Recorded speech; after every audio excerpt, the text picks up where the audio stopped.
जिसके कान हों वो सुन ले, जिसकी आंखें हों वो देख ले। We are very thankful to those who are sowing in our ministry. May God bless you and the Lord return you manifold back. You also can bless us by PayPal link and some UPI IDs. Check the description box. मेरा नाम अब्दुल कादिर है, मैं मुस्लिम background से हूँ और मेरी एक बहन है जिसका नाम वहीदा है। मेरे वालिद का नाम शेख अहमद है, मेरी वालिदा का नाम अमीना है। जब मैं पैदा हुआ तो मुझे बहुत ऊंचे दर्जे के वैल्यूज़ सिखाए गए, तो मैं ये सोचता था कि मैं बहुत अच्छा लड़का हूँ।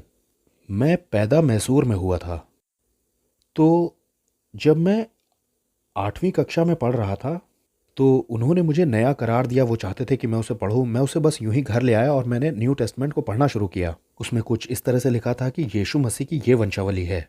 अब्राहम से इसहाक पैदा हुआ, इसहाक से याकूब पैदा हुआ, याकूब से यहूदा और उसके भाई पैदा हुए, और ये कि पैदा हुआ आगे तक लिखा था। और मैंने सोचा कि ये कितनी ही बोरिंग किताब है इन लोगों ने जो दी है। मुझे हिस्ट्री के सब्जेक्ट में कोई दिलचस्पी नहीं थी, इसलिए मैंने उसे बंद कर दिया और उसे वैसे ही छोड़ दिया। लेकिन थोड़े ही समय के बाद मैंने कुछ लोगों को देखा जो कि सड़क पे खड़े थे और प्रचार कर रहे थे, कह रहे थे कि यीशु मसीहा है, वो हमें बचाएगा, वो हमें चंगा करेगा।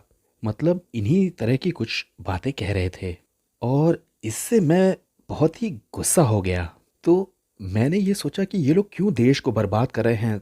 तो एक दिन मैं घर गया और तब मैंने इस तरह से अल्लाह से दुआ की, अल्लाह, मैं ये बाइबल पढ़ने जा रहा हूँ और मैं ये चाहता हूँ कि आप मुझे इसमें की गलतियाँ बताएं, इसमें जो कुछ बाइबल में गलत लिखा है वो मुझे बताएं।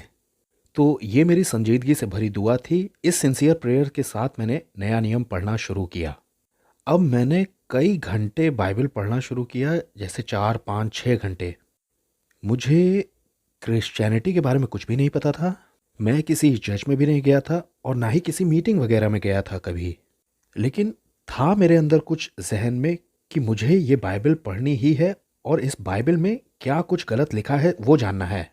क्योंकि मेरी जवानी की उम्र से ही मुझे बताया था न सिर्फ कुरान के बारे में बल्कि बाइबल में गलत है ये बताया गया था। तो मैं ये चाह रहा था कि बाइबल में क्या गलत है जानूं उसे। तो मुझे कुछ जानकारियां चाहिए थी जिन्हें खुद पकड़ा हो मैंने। तो जब मैंने बाइबल पढ़ना शुरू किया तो शुरुआत में तो कुछ चीज़ें मैं पकड़ पाया, लेकिन जैसे मैं उसे पढ़ रहा था लोग मुझे देख रहे थे कि हर रोज़ ही उन्होंने कहा तुम्हें इसे नहीं पढ़ना चाहिए। और जैसे जैसे मेरे ख़ानदान वालों को पता चला उन्होंने कहा कि नहीं नहीं तुम्हें इसे नहीं पढ़ना है। मैंने पूछा क्यों? उन्होंने कहा ये करप्ट हो चुकी है। और तब मैंने पूछा कि इसे किसने करप्ट किया है? उन्होंने कहा नहीं बस ये है। अच्छा कब ये करप्ट की गई और कौन सा पैसेज करप्ट किया गया है, कहाँ है ओरिजिनल वाला? देखिए वो इन सब बातों का कोई जवाब नहीं दे पाते हैं, लेकिन बस इतना कहते रहे कि ये करप्टेड है, ये करप्टेड है, ये करप्टेड है। तो फिर मैंने सोचा कि क्यों मुझे करप्ट किताब को पढ़ना चाहिए, मैंने उसे रख दिया। लेकिन फिर मैंने सोचा कि अगर हम इसे पढ़ेंगे ही नहीं तो हम इसकी गलती कैसे निकालेंगे। फिर से मैंने कहा देखिए अल्लाह प्लीज़ मेरी मदद कीजिए, मैं इस बाइबल में से कुछ भी अच्छी चीज़ नहीं निकालना चाहता हूँ, मैं बस ये जानना चाहता हूँ कि इसमें गलती क्या है, मुझे दिखाइए। मैंने अपनी फिर सिंसियर प्रेयर के साथ बाइबल पढ़ना शुरू किया और हर रोज़ ही मैं कई सारे घंटे बिताता था। अब क्योंकि मैं रैंक लाने वाला स्टूडेंट था तो मुझे इसका भी फ़ायदा मिल रहा था। लेकिन सेकेंड ईयर में क्या हुआ, बजाय इसके कि मुझे बाइबल में कोई गलती मिलती, खुदा के कलाम ने मेरे ही अंदर गलतियां निकाल दी। बाहर से तो मैं बहुत ही अच्छा लड़का था, लेकिन अंदर मैं अच्छा लड़का तो नहीं था। जैसे कि कोई शीशा मेरा चेहरा दिखा रहा हो। खुदा के कलाम ने मेरे ही अंदर के शख्सियत को दिखा दिया और इसने मेरी ज़िंदगी बदल दी। और यहीं से दिक्कत शुरू हुई। मेरे नजात पाने के बाद मुझे मस्जिद जाना पड़ता था दुआ के लिए, और 1 साल से ज़्यादा मैं इसे करता भी रहा। मेरे पास कोई ऑप्शन ही नहीं था क्योंकि मैं स्टूडेंट था। मैंने तो बस अपना इंटर ही ख़त्म किया था, मतलब कि 12वीं क्लास। और जब मैं इस तरह से कर रहा था मुझे बहुत सारी दिक्कतें हो रही थी, मेरे ख़ानदान वालों से, मेरे रिश्तेदारों से और मेरे दोस्तों से भी और मेरे कलीग से भी। यहाँ तक कि मेरे स्कूल के दोस्त, कॉलेज के दोस्त भी मेरी मुखालफत करने लग गए। लेकिन मैं एक बात कहता था, मैं ये जानता हूँ, मैं जानता हूँ मेरे बारे में और मेरे खुदा के बारे में। अब ये मेरा पर्सनल एक्सपीरियंस है। तो खैर मेरी नजात के बाद मुझे ये पता चला जो मेरी इकलौती बहन है वहीदा, उसके साथ भी बिल्कुल मेरे ही जैसा हुआ था। उसको भी खुदा की कुव्वत ने छुआ था और वो नई सृष्टि बन गई। वो भी बिल्कुल मेरी तरह ही हो गई थी। तो था तो मैं बहुत खुश। तो हमारी दोनों की ही नजात के बाद मेरे दिमाग में दो बड़े डाउट्स थे और पहला सवाल ये था कि क्या कुरान सही है या बाइबल सही है। और ऐसा इसलिए था क्योंकि कुरान कुछ कहता है और बाइबल कुछ कहता है, कौन सा सही है। तो इन दो सवालों के बीच में मैंने बहुत ही मुश्किल समय बिताया और मुझे उन दिनों में कोई ऐसा इंसान नहीं मिला मेरे जैसा जो मेरे सवालों के जवाब दे सके। लेकिन मैं खुदा का शुक्रिया करता हूँ, उसने अपने फजल से मुझे उन सच्चाइयों तक पहुँचाया। तो इस तरह से मैं अपने उस फैसले में जो मैंने लिए थे उसमें मजबूत बन पाया। और जो दूसरी बात थी वो ये थी कि जो मैं बाइबल में देख रहा था और जो मैं क्रिश्चियंस के अंदर देख रहा था उनमें से कौन सी सही है।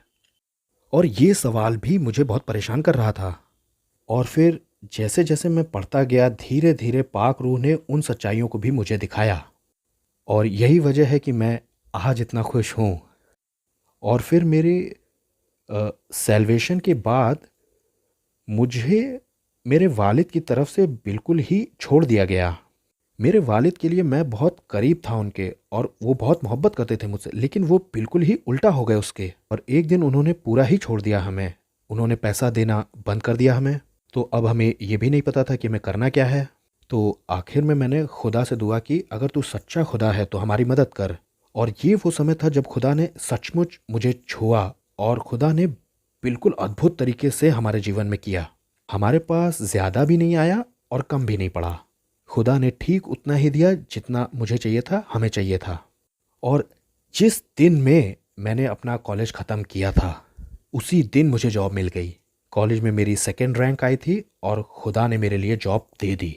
मेरे लेक्चरर थे राजा राम, उनके चर्च के बारे में मुझे पता चला, प्रिंस ऑफ पीस। और वो बिल्कुल पहली बार था जब मैं वहाँ गया। मेरी नजात के 2 साल बाद मैं चर्च जा रहा था और उससे पहले मैं किसी भी फेलोशिप में नहीं गया था। इकलौती जो मेरी फेलोशिप थी वो बाइबल के साथ थी, खुदा का कलाम मेरा दोस्त था। और फिर उन दिनों से मुझे और ज़्यादा इंटरेस्ट आने लगा इन चीज़ों में, क्योंकि मैं उस इंसान को जान पाया था जिसे मसीह यीशु कहते हैं। लोग ये कहते हैं, दरअसल मेरे ख़ानदान वाले कहते हैं कि वो सिर्फ एक इंसान था, एक नबी था। हाँ, वो इंसान था, वो नबी था, लेकिन वो उससे भी बढ़कर था। उसकी जो खूबी है, जो उसका कैरेक्टर मैंने पढ़ा है बाइबल में, वो बिल्कुल ही अमेजिंग है। ऐसा कोई इंसान नहीं जिसने गुनाह न किया हो, लेकिन यीशु में गुनाह नहीं है। कोई हमें बेवकूफ़ नहीं बना सकता है, सिर्फ खुदा है जो कि गुनाह से जीत पाया है। तो उसकी जो डिविनिटी है, उसका जो कैरेक्टर है, ये मेरे लिए एक चैलेंज था और इसी बात से उसने मेरी ज़िंदगी छुई और बदल दी है। और अब